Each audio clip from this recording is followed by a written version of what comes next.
السلام عليكم ورحمة الله وبركاته.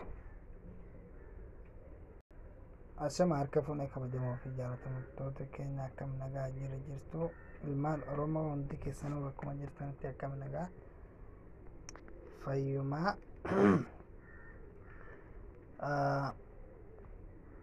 نجا أكما بيكمو حرقا وانت تكو تكا كبدي فنجرا إننا نسمع النيوجتن. أوكي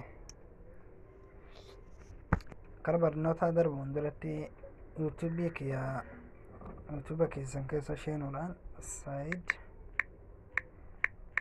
أرمو غوتني سرچي كنرايتن كنو كانت زنيبا جتا سبسرايتي غوتني دي كيساباتني جتا. اوكي وني ارى برمست كوتك سنيغا بعدين فنجرا إننا نسمع النيو جتن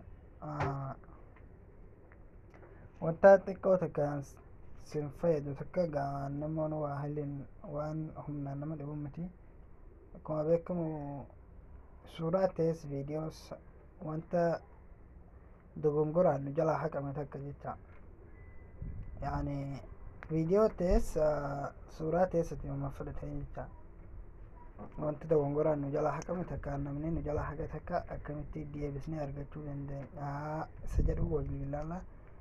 Gamoonu waan haayilii nama dhibu sun taane yani inni beeknes hin jiraata akka walirraa barannuuf jedheeti. Okay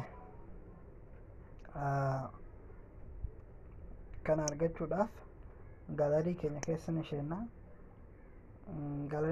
Gaalarii keenya keessa akka isheennetti tuttuqaa sadiitan agartan dhee yaada tuttuqaa sadiitan irratti ni dhootanii achii booda bakka tiraash jettu tana irratti ni dhootan. Egaa akkuma agartan amma kinoo suuraa wanni na jala hagameeru akkanatti baheera jecha.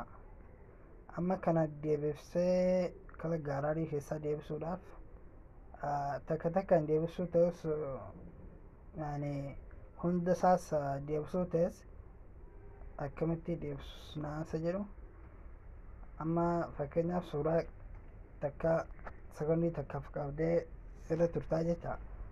Suuraa takka kana amma kana yoon deebisuu fedhu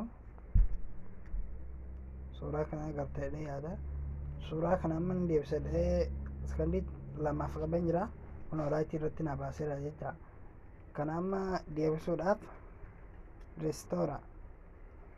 restorii bakka jedhu kana irratti dhoonaa jecha.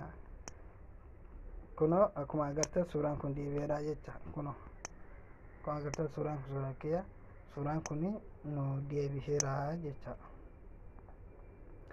Egaa barnooti keenya har'aa kan qabanne isin dhiyaanneeru kana fakkaata. Hanga barumsa biraatiin walitti deebinutti nagahaan naa turaadha. yuutuubii kanammoonu yuutuubii haaraanini akka guddisan kabajaan isin gaafadha obboleeyyan koo ilmaan Oromoo. Egaa hanga barnoota biraatiin walitti deebinutti ciao.